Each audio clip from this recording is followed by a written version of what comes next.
Жалпы діни сенімім бар, дінге деген көзқарасым аса құрметпен қараймын.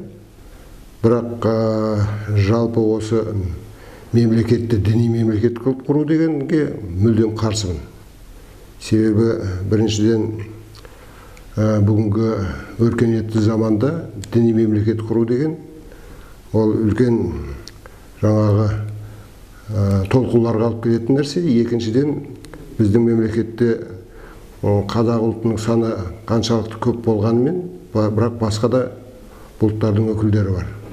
Сондықтан біздің мемлекетте жаңағы діни бағыттағы мемлекет құру, ол жаңағы елдегі тыныштыққа, елдегі бірлікке, халқымыздың бірлігіне өз зиян тигізеді.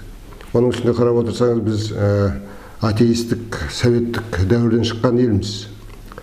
Қанша бүгінгі дінге көзқарас өзгеріп, халықтың біразы сол осы діни көзқарасын анықтап жатқан кезде десек те, сонымен бірге көптеген атеистік көзқарастағы біздің ұлт болсын, басқа ұлт болсын өкілдері жеткілікті.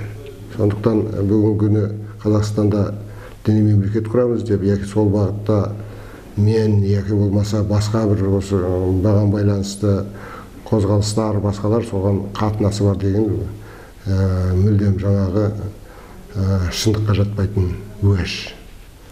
Екіншіден, жалпы ол сайтта көрсетілген тұлғалармен, адамдармен мен жетік таныс емеспін. Олардың кім екенін де білмеймін.